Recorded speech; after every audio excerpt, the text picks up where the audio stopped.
O Evangelho segundo o Espiritismo, capítulo 5, Bem-aventurados os aflitos. Instruções dos Espíritos. Bem sofrer e mal sofrer. Lacordaire, em Havre, 1863. Quando Cristo disse: Bem-aventurados os aflitos, porque deles é o reino dos céus, não se referia aos sofredores em geral, porque todos os que estão neste mundo sofrem, quer estejam num trono ou na miséria. Mas poucos sofrem bem, poucos compreendem que somente as provas bem suportadas podem conduzir ao reino de Deus. O desânimo é uma falta. Deus vos nega consolações se não tiverdes coragem. A prece é um sustentáculo da alma, mas não é suficiente por si só. É necessário que se apoie numa fé ardente na bondade de Deus. Tendes ouvido frequentemente que ele não põe um fardo pesado em ombros frágeis. O fardo é proporcional às forças, como a recompensa será proporcional à resignação e à coragem. A recompensa será tanto mais esplendente quanto mais penosa tiver sido a aflição.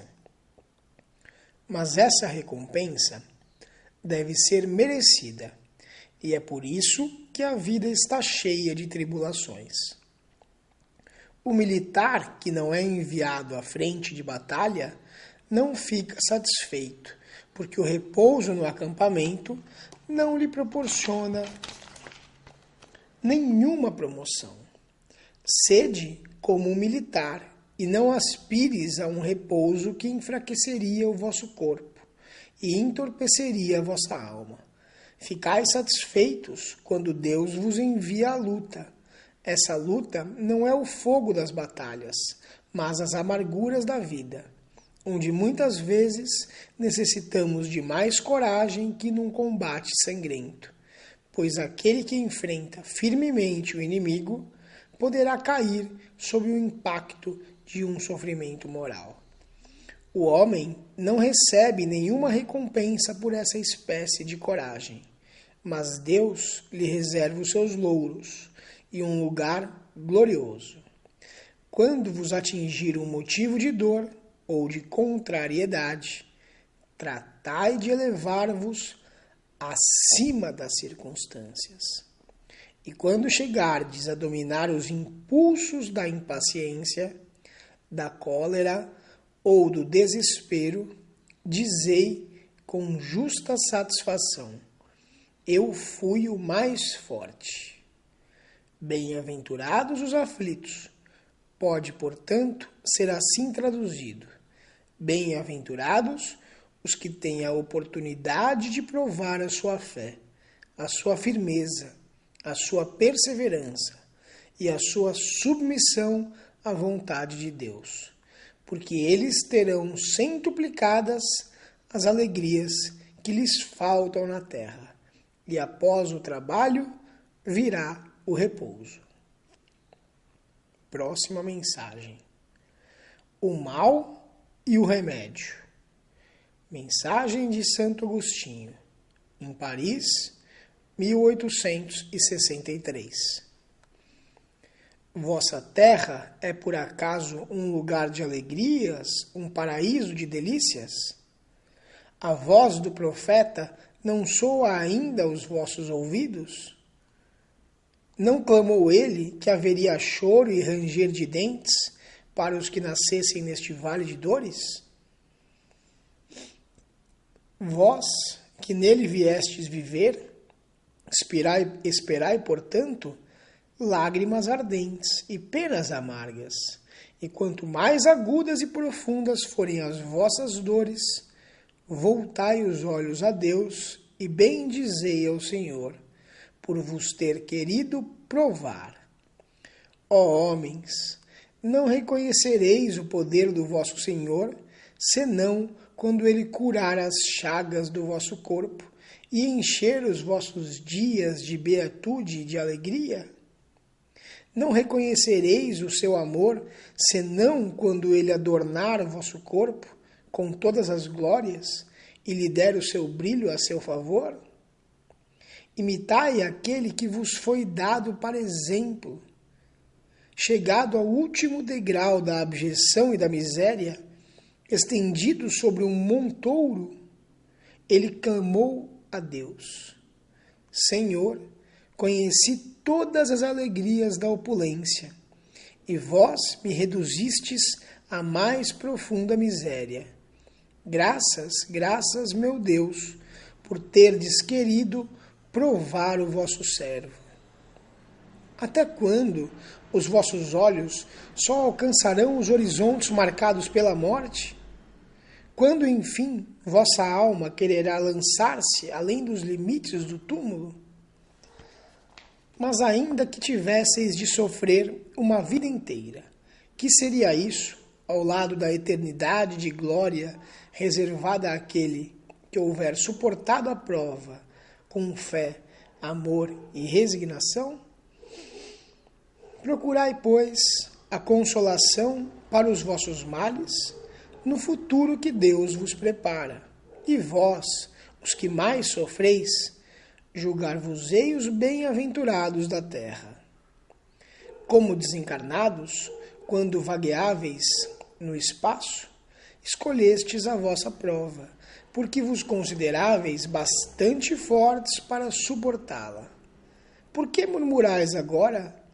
Vós que pedistes a fortuna e a glória, o fizestes para sustentar a luta com a tentação e vencê-la.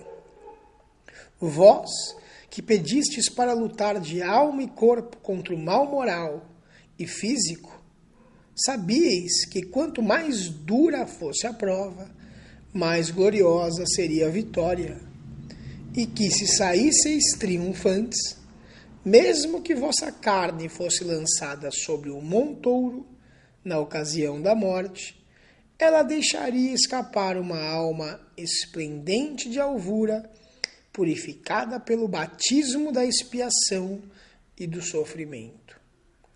Que remédios, pois, poderíamos dar aos que foram atingidos por obsessões cruéis e males pungentes? Um só é infalível: a fé. Voltar os olhos para o céu. Se no auge dos vossos mais cruéis sofrimentos cantardes em louvor ao Senhor, o anjo de vossa guarda vos mostrará o símbolo da salvação e o lugar que deveis ocupar um dia. A fé é o remédio certo para o sofrimento. Ele aponta sempre os horizontes do infinito, ante os quais se esvaem aos poucos os dias de sombras do presente. Não mais nos pergunteis, porquanto, qual o remédio para curar tal úlcera ou tal chaga, essa tentação ou aquela prova. Lembrai-vos de que aquele que crê se fortalece com o remédio da fé, e aquele que duvida um segundo de sua eficácia é punido na mesma hora, porque sente imediatamente as angústias pungentes da aflição. O Senhor pôs o seu selo em todos os que creem nele. Cristo vos disse que a fé transporta montanhas. Eu vos digo que aquele que sofre e que tiver a fé como apoio, será colocado sob a proteção e não sofrerá mais. Os momentos mais dolorosos serão para ele como as primeiras notas de alegria da eternidade. Sua alma se desprenderá de tal maneira de seu corpo que, enquanto este se torcer em convulsões, ela pairará nas regiões celestes, cantando com os anjos os hinos de reconhecimento e de glória ao Senhor. Felizes os que sofrem e choram, que suas almas se alegrem, porque serão atendidas por Deus. Próxima mensagem. A felicidade não é deste mundo. Mensagem de François Nicolas Madeleine. Em Cardel Morlot, Paris, 1863. Não sou feliz. A felicidade não foi feita para mim. Exclama geralmente o homem em todas as posições sociais. Isso prova, meus caros filhos, melhor que todos os raciocínios possíveis, a verdade dessa máxima do Eclesiastes. A felicidade não é deste mundo. Com efeito, nem a fortuna, nem o poder, nem mesmo a juventude em flor são condições essenciais da felicidade. Digo mais, nem mesmo a reunião dessas três condições tão cobiçadas, pois que ouvimos constantemente no seio das classes privilegiadas, pessoas de todas as idades lamentarem amargamente a sua condição de existência. Diante disso, é inconcebível que as classes trabalhadoras invejem com tanta cobiça a posição dos favorecidos da fortuna. Neste mundo, seja quem for, cada qual tem a sua parte de trabalho e de miséria, seu quinhão de sofrimento e de desengano.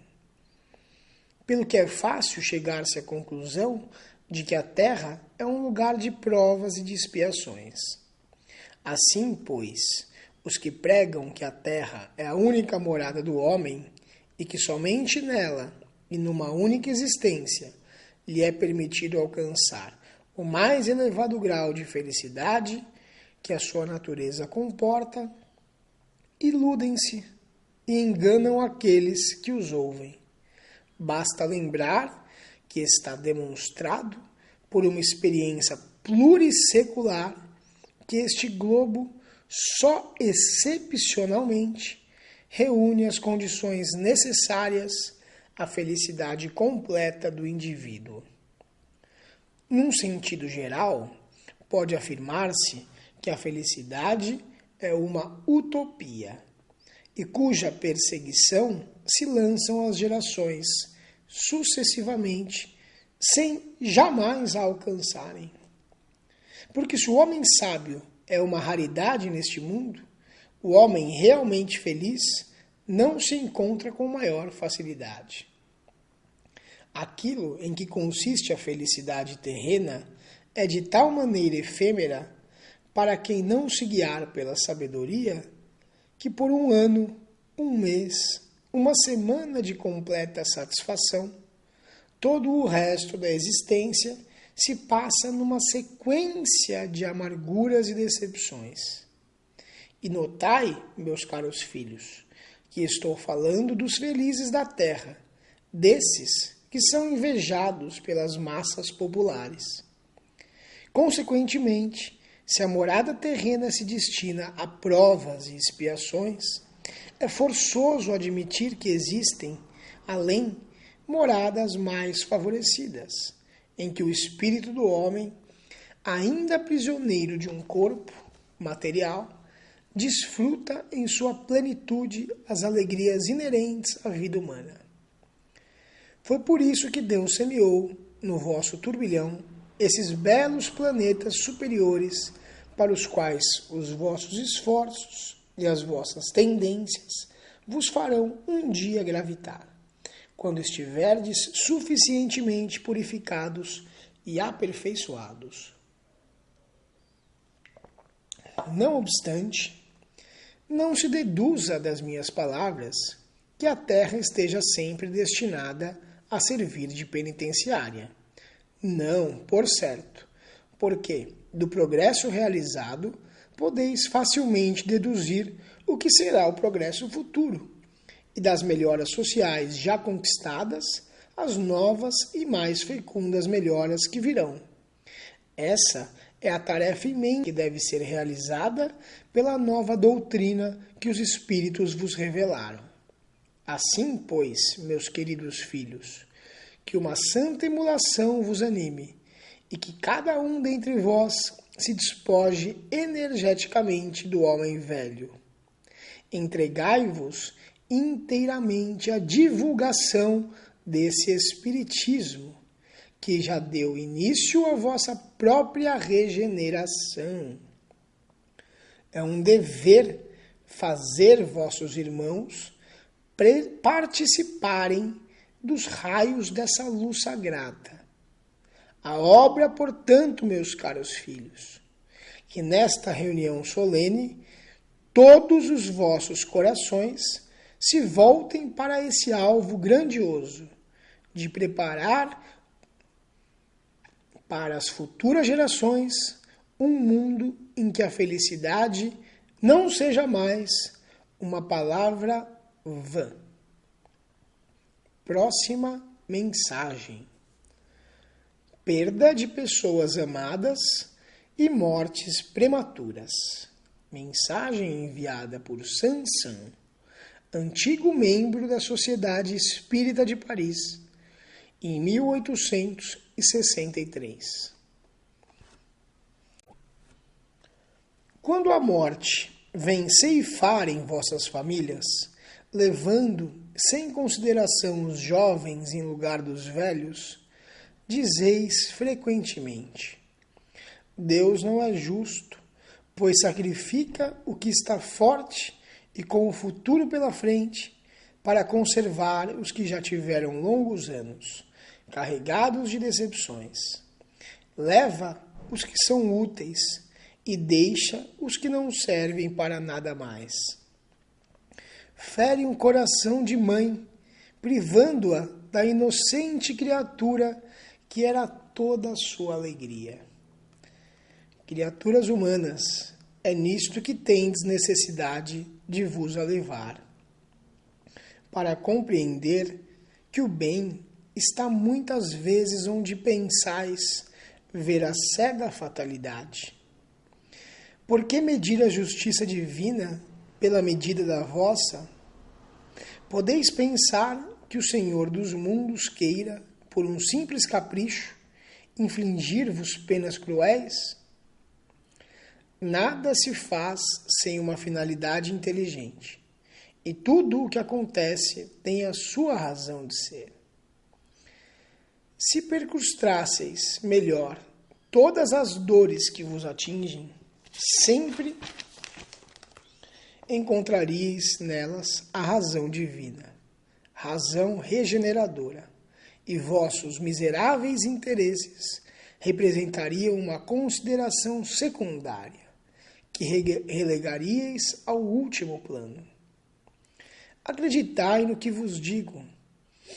A morte é preferível, mesmo numa encarnação de 20 anos, a esses desregramentos vergonhosos que desolam as famílias respeitáveis, ferem um coração de mãe e fazem branquear antes do tempo os cabelos dos pais. A morte prematura é quase sempre um grande benefício que Deus concede ao que se vai, sendo assim preservado das misérias da vida ou das seduções que poderiam arrastá-lo à perdição. Aquele que morre na flor da idade não é uma vítima da fatalidade, pois Deus julga que não lhe será útil permanecer maior tempo na terra. É uma terrível desgraça, dizeis, que uma vida tão cheia de esperanças seja cortada tão cedo. Mas, de que esperanças quereis falar? Das esperanças da terra, onde aquele que se foi poderia brilhar, fazer sua carreira e sua fortuna? Sempre essa visão estreita, que não consegue elevar-se acima da matéria. Sabeis qual teria sido a sorte dessa vida tão cheia de esperanças, segundo entendeis? Quem vos diz que ela não poderia estar carregada de amarguras? Considerais como nada as esperanças da vida futura, preferindo as da vida efêmera que arrastais pela terra? Pensais, então, que mais vale um lugar entre os homens que entre os espíritos bem-aventurados? Regozijai-vos, em vez de chorar, quando apraz a Deus retirar um de seus filhos deste vale de misérias. Não é egoísmo desejar que ele fique para sofrer conosco? Ah, essa dor se concebe entre os que não têm fé, e que veem na morte a separação eterna. Mas vós, espíritas, sabeis que a alma vive melhor quando livre de seu invólucro corporal. Mães, sabeis que vossos filhos bem-amados estão perto de vós. Sim, eles estão bem perto. Seus corpos fluídicos vos envolvem. Seus pensamentos vos protegem. Vossa lembrança os enebria de contentamento. Mas também as vossas dores sem razão os afligem, porque revelam uma falta de fé e constituem uma revolta contra a vontade de Deus. Vós, que compreendeis a vida espiritual, escutai as pulsações de vosso coração, chamando esses entes queridos. E se pedirdes a Deus para os abençoar, sentireis em vós mesmas a consolação poderosa que faz secarem as lágrimas. E essas aspirações sedutoras que vos mostram o futuro prometido pelo soberano Senhor. Próxima mensagem. Um homem de bem teria morrido. Mensagem de Fénelon, em Sens, 1861. Dizeis, frequentemente, ao falar de um malvado que escapa a um perigo: se fosse um homem de bem, teria morrido. Pois bem, ao dizer isso, estais com a verdade, porque efetivamente Deus concede muitas vezes a um espírito ainda jovem na senda do progresso uma prova mais longa que a um bom que receberá em recompensa ao seu mérito o favor de uma prova tão curta quanto possível. Assim, pois, quando empregais este axioma, não duvideis de que estais cometendo uma blasfêmia. Se morre um homem de bem, vizinho de um malvado, apressai-vos a dizer: seria bem melhor se tivesse morrido aquele. Cometeis então um grande erro, porque aquele que parte terminou sua tarefa, e o que ficou talvez nem a tenha começado. Por que então quereis que o mal não tenha tempo de acabá-la e que o outro continue preso à gleba terrestre? Que diríeis de um prisioneiro que, tendo concluído a sua pena, continuasse na prisão enquanto se desse a liberdade a outro que não tinha direito? Ficai sabendo, pois, que a verdadeira liberdade está no despreendimento dos laços corporais, e que enquanto estais na terra, estais em cativeiro. Habituai-vos a não censurar o que não podeis compreender, e crede que Deus é justo em todas as coisas. Frequentemente, o que vos parece um mal é um bem, mas as vossas faculdades são tão limitadas que o conjunto do grande todo escapa aos vossos sentidos obtusos. Esforçai-vos por superar, pelo pensamento, a vossa estreita esfera, e à medida que vos elevardes, a importância da vida terrena diminuirá aos vossos olhos, porque então ela vos aparecerá como um simples incidente na infinita duração da vossa existência espiritual, a única verdadeira existência.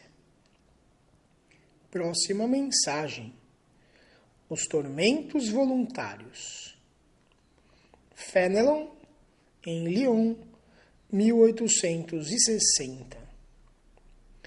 O homem está incessantemente à procura da felicidade, que lhe escapa a todo instante, porque a felicidade sem mescla não existe na Terra.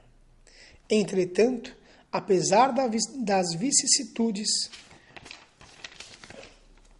que formam o inevitável cortejo dessa vida, ele poderia pelo menos gozar de uma felicidade relativa. Mas ele a procura nas coisas perecíveis, sujeitas às mesmas vicissitudes, ou seja, nos gozos materiais, em vez de buscá-las nos gozos da alma, que constituem uma antecipação das imperecíveis alegrias celestes. Em vez de buscar a paz do coração, única felicidade verdadeira neste mundo, ele procura com avidez tudo o que pode agitá-lo e perturbá-lo.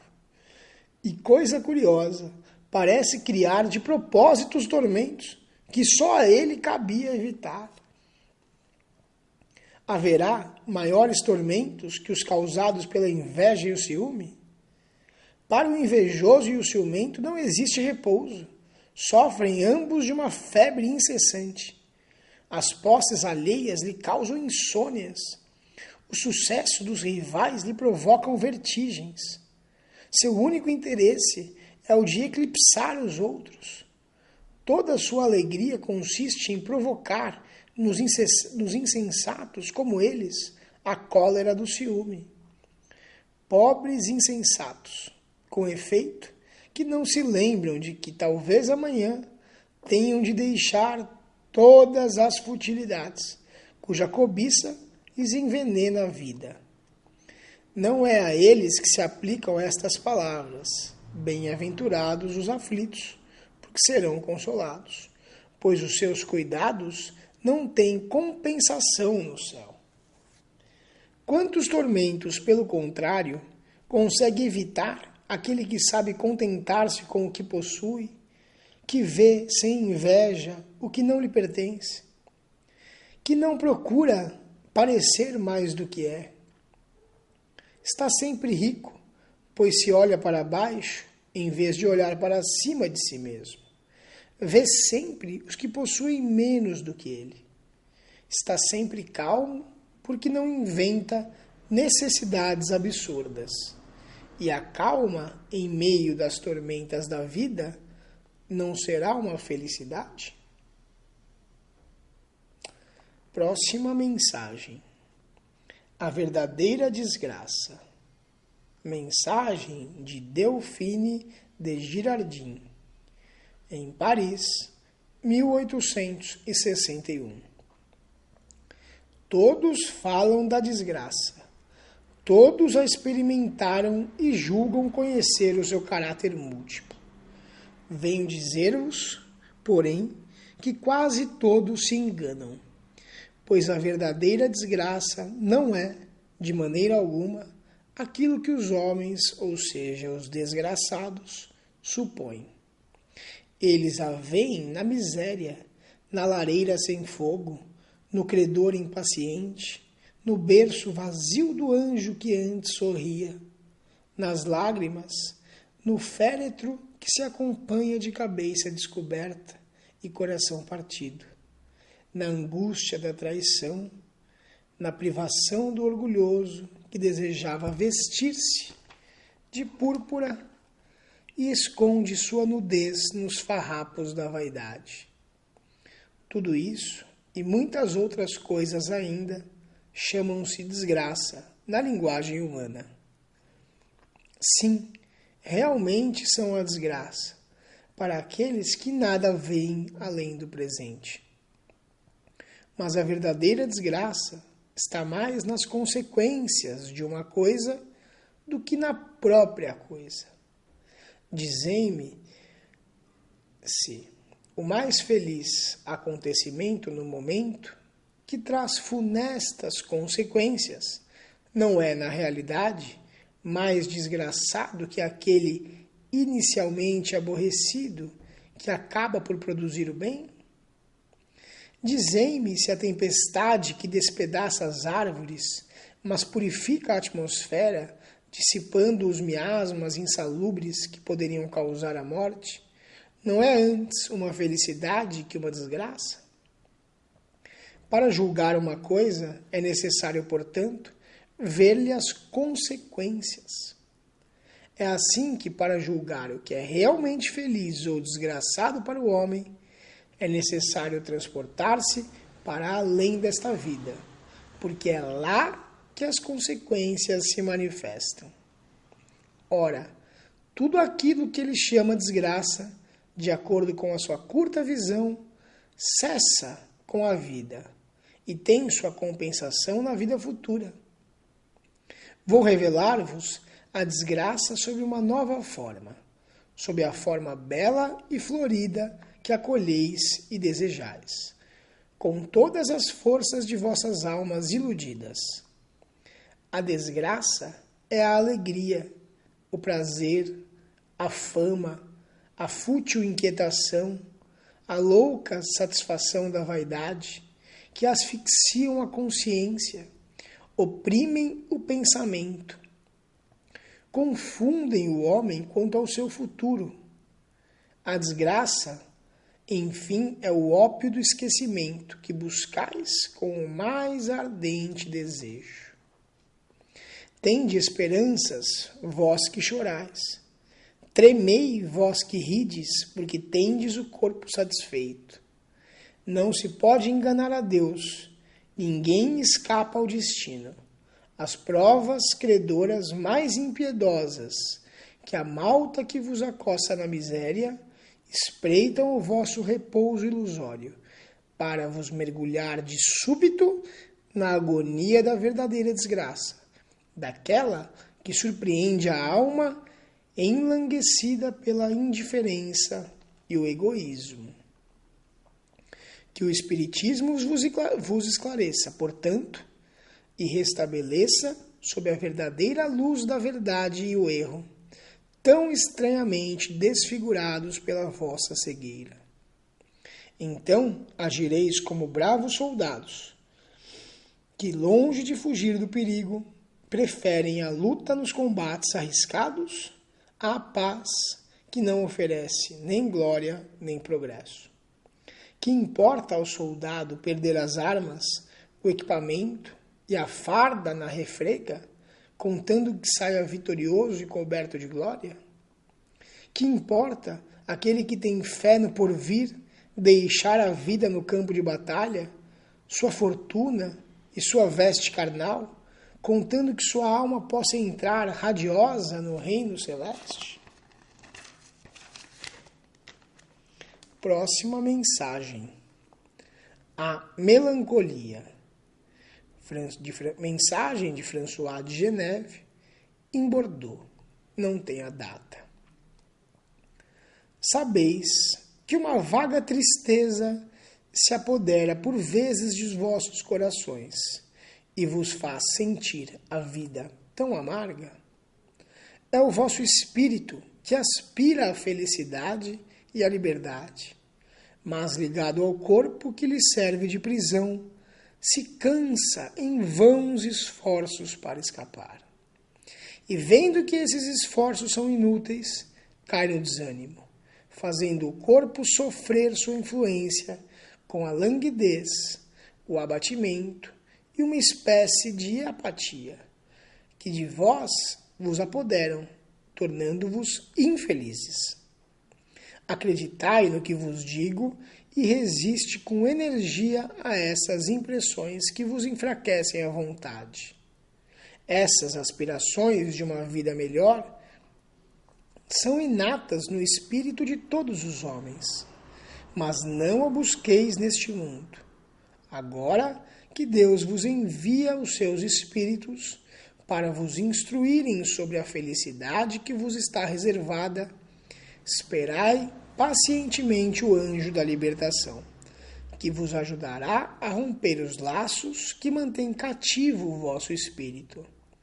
Pensai que tendes a cumprir, durante vossa prova na terra, uma missão de que já não podeis duvidar, seja pelo devotamento à família, seja no cumprimento dos diversos deveres que Deus vos confiou.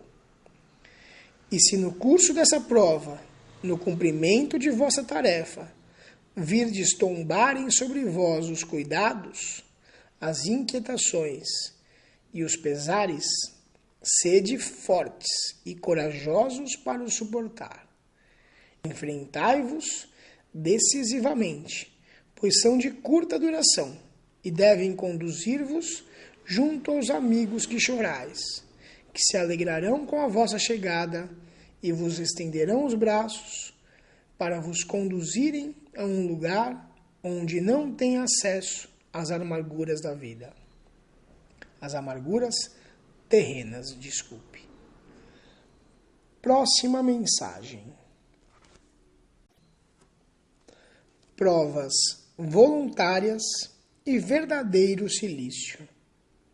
Mensagem de um anjo da guarda, em Paris, 1863. Perguntais se é permitido abrandar as vossas provas. Essa pergunta lembra estas outras. É permitido ao que se afoga procurar salvar-se? E a quem espetou-se num espinho, retirá-lo? Ao que está doente, chamar um médico? As provas têm por fim exercitar a inteligência, assim como a paciência e a resignação. Um homem pode nascer numa posição penosa e difícil, precisamente para obrigá-lo a procurar os meios de vencer as dificuldades. Mérito consiste em suportar sem murmurações as consequências dos males que não se podem evitar, em perseverar na luta e não em desesperar quando não se sai bem, e nunca em deixar as coisas correrem, que seria antes preguiça que virtude. Essa questão nos conduz naturalmente a outra. Desde que Jesus disse: bem-aventurados os aflitos, há méritos em procurar as aflições, agravando as provas por meio de sofrimentos voluntários? A isso responderei muito claramente: sim, e um grande mérito, quando os sofrimentos e as privações têm por fim o bem do próximo, porque se trata da caridade pelo sacrifício, não quando eles só têm por fim o bem próprio, porque se trata de egoísmo pelo fanatismo. Há uma grande distinção a fazer. Quanto a vós, pessoalmente, contentai-vos com as provas que Deus vos manda. Não aumenteis a carga, já por vezes bem pesada. Aceitai-as sem queixas e com fé. Eis tudo o que ele vos pede. Não enfraqueçais o vosso corpo com privações inúteis e macerações sem propósito, porque tendes necessidade de todas as vossas forças para cumprir vossa missão de trabalho na terra.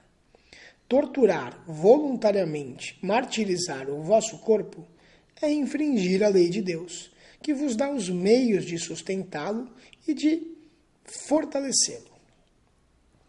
Debilitá-lo sem necessidade é um verdadeiro suicídio. Usai, mas não abuseis. Tal é a lei.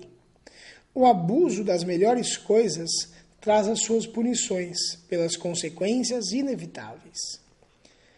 Bem outra é a questão dos sofrimentos que uma pessoa se impõe para aliviar o próximo.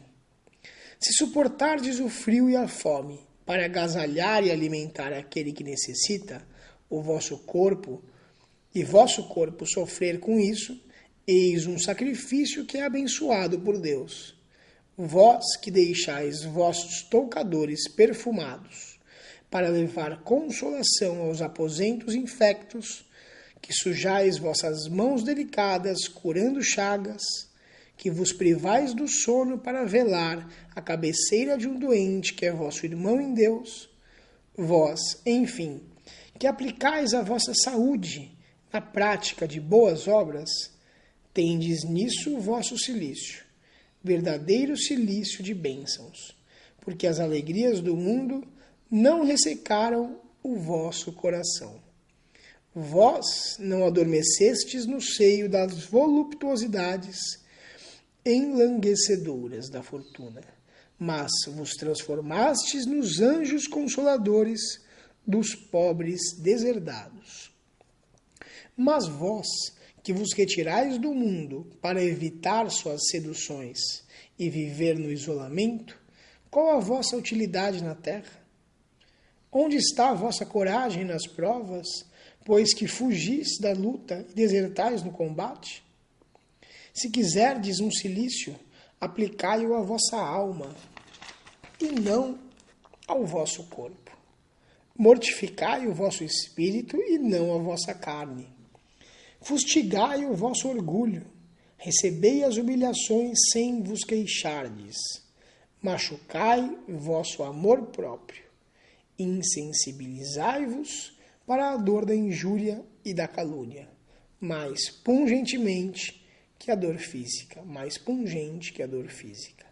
Eis aí o verdadeiro cilício, cujas feridas vos serão contadas, porque atestarão a vossa coragem e vossa submissão à vontade de Deus. Segue-se agora uma sequência de perguntas e respostas dadas pelos Espíritos. A pergunta é: deve-se pôr termo às provas do próximo quando se pode ou devemos, por respeito aos desígnios de Deus, deixá-las seguir seu curso? Respondida por Bernardin, Espírito Protetor, Bordeaux, 1863. Já vos dissemos e repetimos muitas vezes que estais na terra de expiação para completar as vossas provas e que tudo o que vos acontece é consequência de vossas existências anteriores, as parcelas da dívida que tendes a pagar. Mas este pensamento provoca em certas pessoas reflexões que devem ser afastadas, porque podem ter funestas consequências. Pensam alguns que, uma vez que se está na terra para expiar, é necessário que as provas sigam o seu curso. Há outros que chegam a pensar que não somente devemos evitar de atenuá-las, mas também devemos contribuir para torná-las mais proveitosas, agravando-as. É um grande erro. Sim, vossas provas devem seguir o seu curso que Deus lhe traçou. Mas acaso conheceis esse curso? Sabeis até que ponto elas podem ir? E se vosso Pai misericordioso não disse ao sofrimento deste ou daquele vosso irmão, não irás além disso?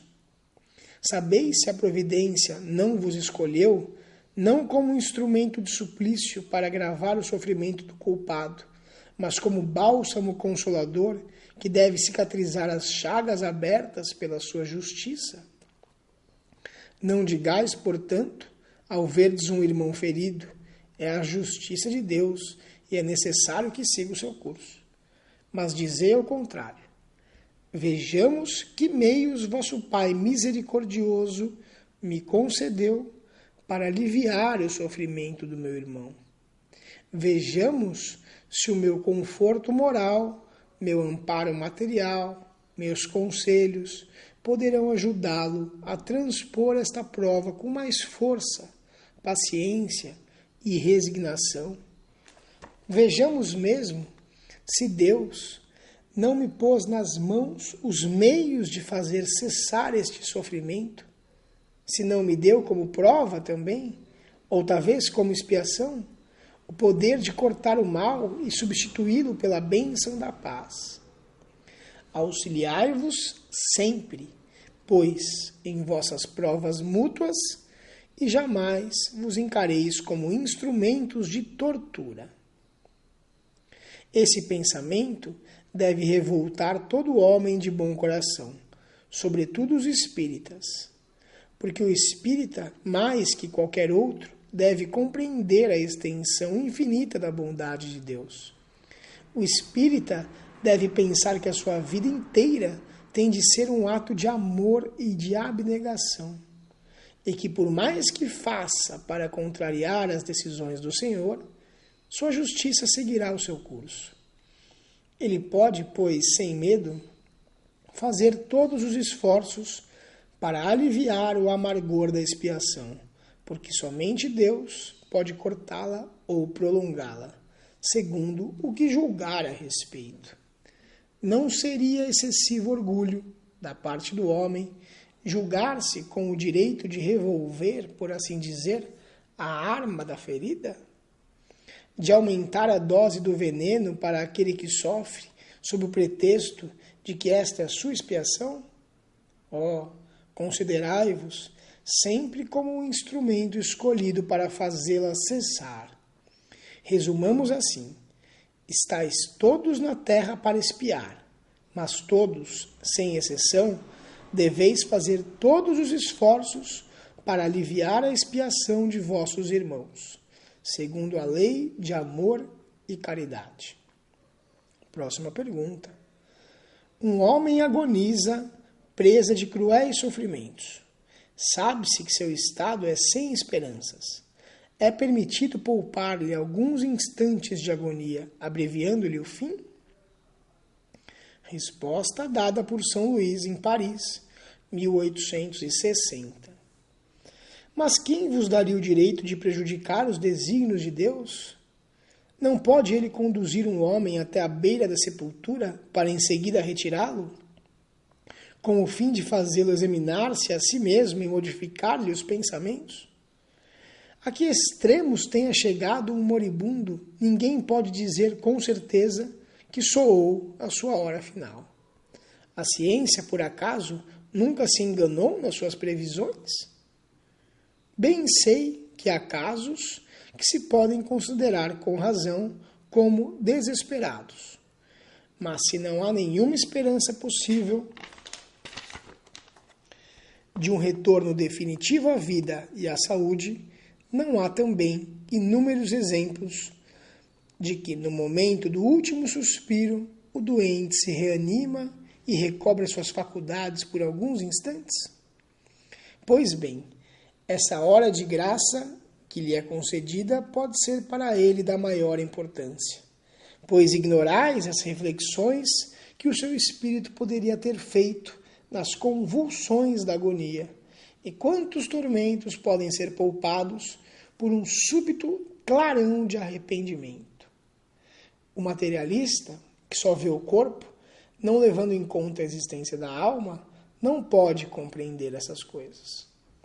Mas o espírita, que sabe o que se passa além túmulo, conhece o valor do último pensamento. Aliviai os últimos sofrimentos o mais que puderdes, mas guardai-vos de abreviar a vida, mesmo que seja em apenas 1 minuto, porque esse minuto pode poupar muitas lágrimas no futuro. Próxima pergunta. Aquele que está desgostoso da vida, mas não querendo abreviá-la, será culpado, indo procurar a morte num campo de batalha, com o pensamento de torná-la útil? Resposta dada por São Luís, em Paris, 1860.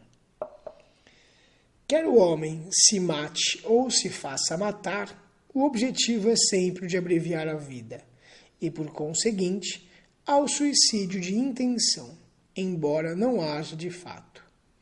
O pensamento de que a sua morte servirá para alguma coisa é ilusório, simples pretexto para disfarçar a ação criminosa e desculpá-lo aos seus próprios olhos. Se ele tivesse seriamente o desejo de servir a pátria, procuraria antes viver para dedicar-se à sua defesa, e não morrer, porque uma vez morto, já não serve para nada. A verdadeira abnegação consiste em não temer a morte quando se trata de ser útil, em enfrentar o perigo e oferecer o sacrifício da vida antecipadamente e sem pesar, se isso for necessário. Mas a intenção premeditada de procurar a morte, expondo-se para tanto ao perigo, mesmo a serviço, anula o mérito da ação. Próxima pergunta. Um homem se expôs a um perigo iminente para salvar a vida de um semelhante, sabendo que ele mesmo sucumbirá. Isso pode ser considerado como suicídio? Resposta dada pelo mesmo São Luís, Paris, 1860. Não havendo a intenção de procurar a morte, não há suicídio, mas devotamento e abnegação, mesmo com a certeza de perecer. Mas quem pode ter essa certeza? Quem diz que a previdência não reservará um meio inesperado de salvação no momento mais crítico? Não pode ela salvar até mesmo aquele que estiver na boca de um canhão? Pode ela, muitas vezes, querer levar a prova da resignação até o último limite, e então, uma circunstância inesperada desvia o golpe fatal. Próxima questão. Os que aceitam com resignação os seus sofrimentos, por submissão à vontade de Deus e com vistas à sua felicidade futura, não trabalham apenas para eles mesmos e podem tornar os seus sofrimentos proveitosos para outros? Resposta dada por São Luís, em Paris, 1860. Esses sofrimentos podem ser proveitosos para outros, material e moralmente. Materialmente, se pelo trabalho, as privações e os sacrifícios que se impõem contribuem para o bem-estar material do próximo. Moralmente, pelo exemplo que dão, com a sua submissão à vontade de Deus. Esse exemplo do poder da fé espírita pode incitar os infelizes à resignação, salvando-os do desespero e de suas funestas consequências para o futuro.